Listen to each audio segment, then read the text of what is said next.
Gospel according to Matthew. Jesus said to his disciples, "Be careful not to parade your good deeds before men to attract their notice. By doing this, you will lose all reward from your Father in heaven. So when you give alms, do not have it trumpeted before you. This is what the hypocrites do in the synagogues and in the streets to win men's admiration. Tell you solemnly, they have had their reward. But when you give alms, your left hand must not know what your right is doing. Your almsgiving must be secret, and your Father who sees all that is done in secret will reward you. And when you pray, do not imitate the hypocrites. They love to say their prayers, standing up in the synagogues and at the street corners for people to see them. I tell you solemnly, they have had their reward. But when you pray, go to your private room, and when you have shut your door, pray to your Father who is in that secret place. And your Father who sees all that is done in secret will reward you. When you fast, do not put on a gloomy look as the hypocrites do. They pull long faces to let men know that they are fasting. Tell you solemnly, they've had their reward. But when you fast, put oil on your head and wash your face, so that no one will know you're fasting, except your Father who sees all that is done in secret. And your Father who sees all that is done in secret will reward you." The Gospel of the Lord.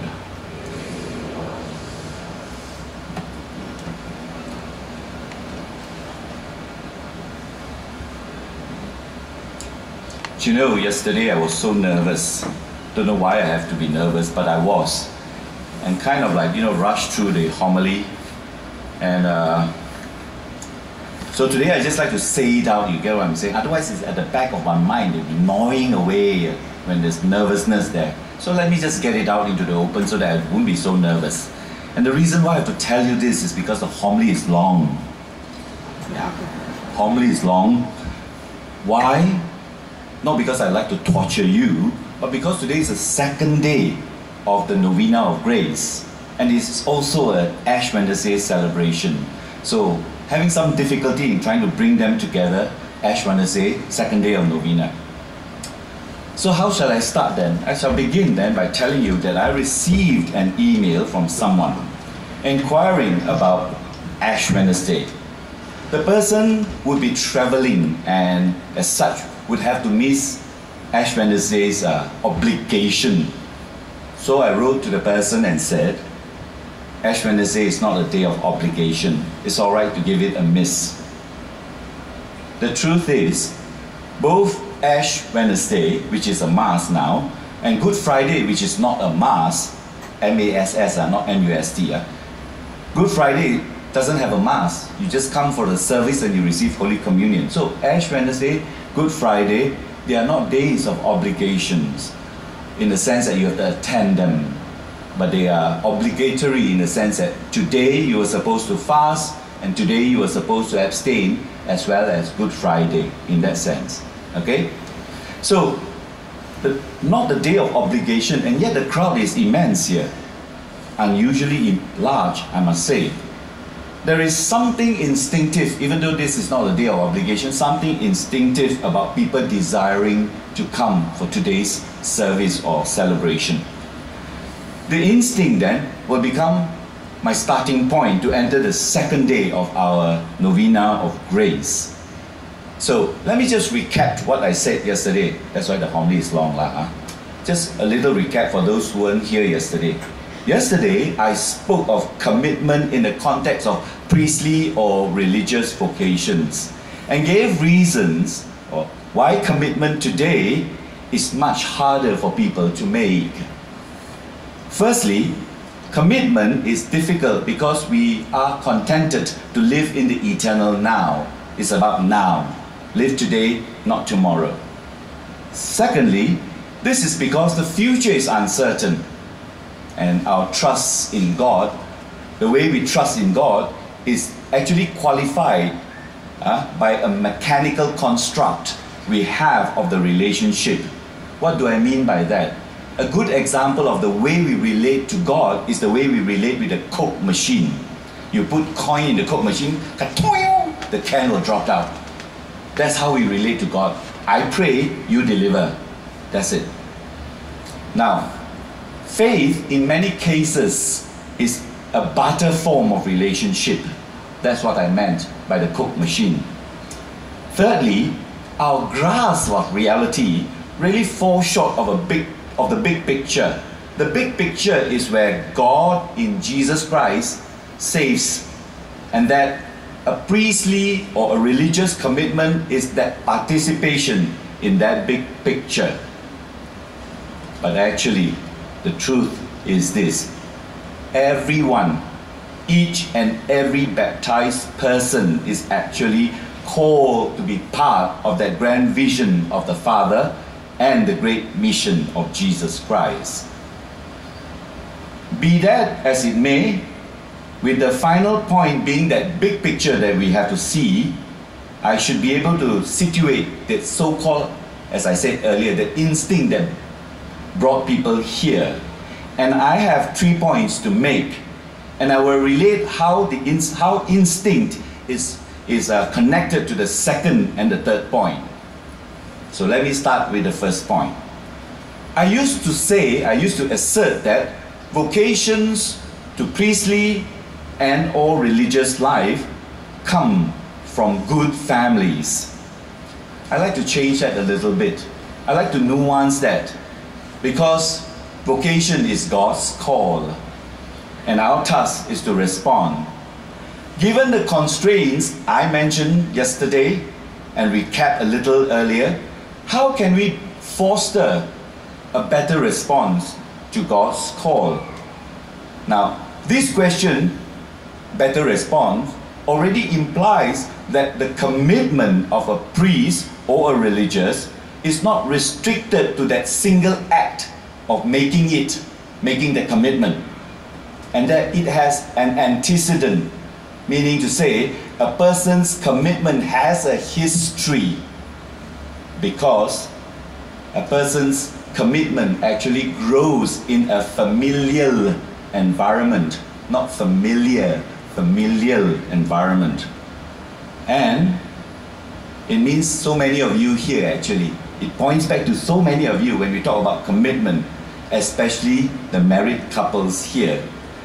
The basic commitment that the Lord has called you is to be found in your marriage. Yeah? Nothing speaks louder today than to see couples. When I say marriage couples, I don't mean perfect couples. Okay? What I mean that imperfect as the couples may be, they strive to live their marital vows. And your child's first experience of commitment is through you, the father and the mother. That's what I mean by vocations should come from good families. But that is not all. The next question you must ask is this: what is the quality of your family life? And here I need to tread a little carefully. I need to be a little bit careful. You know why? Because times are bad. And some families may be struggling financially. Yeah? But the point is this: no matter how dire or how bad the situation, no one is totally unfree to choose. Yeah? No one is totally unfree to choose, no matter how bad it is. Yeah? Let me rephrase. Circumstances or situations mitigate the choices that you make. Sometimes you are forced to make bad choices, and we may excuse them, but it is not true that you are totally free from being responsible for your bad choices. This means that no matter how narrow the scope of freedom you have, you need to be responsible for that. So, parents, those of you who are married, you have to, given all the circumstances to explain away how difficult it is, you have to exercise whatever available freedom you have to ensure that your family live a Christian life. Tough, isn't it? Whatever little freedom you have to ensure that your family live a Christian life. Why? Because commitment has a history. Commitment has a history. Then it is more right to say that the family fosters vocation. Not right to say that family vocation comes from good families, but that vocation is fostered by family. The better the quality of family life, the better the chances of forming men and women of solid commitment. The phase that we find ourselves in, the Catholic Church especially, the scandals that we are embroiled in and all, and no excuse for those scandals, they only reveal to us how much the quality of family life has been compromised. And this brings me to my second point. Family cannot be nuclear. You know what is nuclear family or not? Yeah? Nuclear family is always about father, mother, one son, one daughter. Most women close their factory after one son, one daughter lah. That's called nuclear family. Okay? Family cannot be nuclear. And we are fond of championing the nuclear family, but can you not see that reducing the family to a nuclear expression is more a sign of capitulation to its slow destruction? We are slowly, when we say that family is about nuclear family, we are actually saying yes to its destruction. The defense of the nuclear family is almost like the movie Arnold Schwarzenegger is in right now. It's called The Last Stand. You know? But there's an adage, I'm sure you have heard of it, no man is an island. It can also be applied to a family. No? Families are not created to be nuclear or to be alone. Society is comprised chiefly of families. Here, we have a context. Unfortunately or unfortunately, our context is multiracial, multi-religious.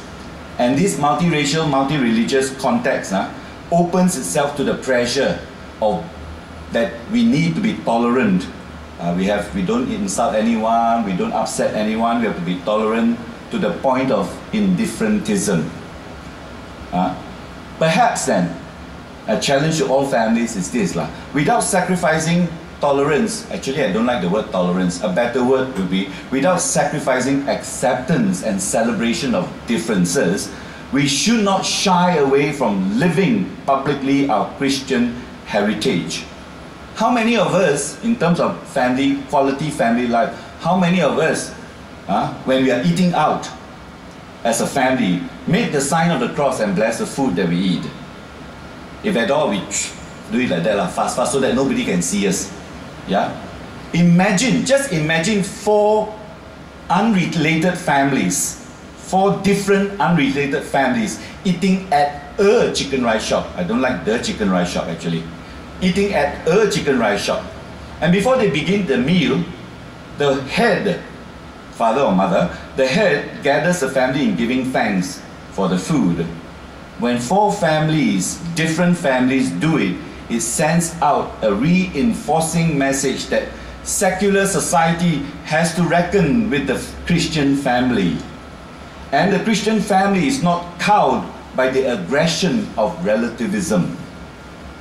And there is this injunction, today's gospel is quite clear. It says one should not parade one's acts or good works in public. But actually that refers to boasting, to showing off, which praying is not. Praying is not showing off. Therefore, one should not shy away from a public expression of one's faith. Of course, when I say religion is public, I'm quite careful as well. Religion is public is not to say that we have to impose it on others. It just says that we need the freedom, the inner freedom to live it publicly. That's what I mean. I suspect that this is where the instinct comes into play. You look at St. Anne's, Bukit Mertajam. It attracts so many adherents and devotees come July 27. In fact, the whole week of in between July 37, or around 28th of October, all the hopeless cases will flock to Rawang. What do these attractions have to say? People in general are open to the sacred. In our case, there are so many here, suspect that some are not Catholics, but they come here. Means to say that people in general are open to the sacred, in our case, the Christian sacred. Those who are purists, those who are, who are how to call it, holier than thou might say that these people who come, they come for the wrong reasons. Some are idolatrous because they go and touch St. Anne, touch all the thing, yeah. Or those who come and then leave like 20,000 pamphlets for you to take home and pray don't know how many times for St. Jude to help you, yeah. The point is, they come because they instinctively recognize the presence of the sacred. And this is where I would like to acknowledge the La Salle brothers, the Maris brothers, the Canossian sisters, the IJs, the FMMs, the French fathers. They played, and unfortunately I have to use the word past tense, they played a significant role in the formation of our country. They did not forcibly mass convert, but by their very public display of religiosity, they were able to maintain what I would call a fabric or a matrix of social Christianity. Many who are not Christians or not baptized of the older generations can recall what it meant to be in the Christian milieu. They can tell you what it was like when they went to a La Salle school, don't they? Yeah. And I also wager that those who come once or twice a year, they come because they are acting out of this instinct. In other words, they have been supported by this invisible Christian background. And this brings me to my third point, which is the sense of the sacred. There are two ways I would like to talk about the sense of the sacred. One way is through the use of the word. Sometimes you get posters or you get an invitation to a sacerdotal ordination. We use it all the time, like priestly ordination, sacerdotal ordination. Ever wonder about its etymology? Ever wonder what the root of the words mean? It means literally offerer of sacrifices. Offerer of sacrifices. A sacerdos in Latin means an offerer of sacrifices. And in the context of a priestly life, the priest is first and foremost a purveyor of the sacred, meaning he is the one who provides access to the sacred. Oh. Most of our priests are not like that, no? Me included lah. And here let me just bring the Latin in lah. I know that Latin is not favorite now, but let me just bring the Latin in lah. Ex opere operato. What does it mean? It means that, literally translated from the word alone, it actually refers to the efficacy of the sacraments, that the sacraments are efficacious as deriving from the form and matter required for the sacrament to be celebrated, as opposed to the merit, the holiness of the priest or the ministers or the participants. That's the meaning of ex opere operato. Yeah.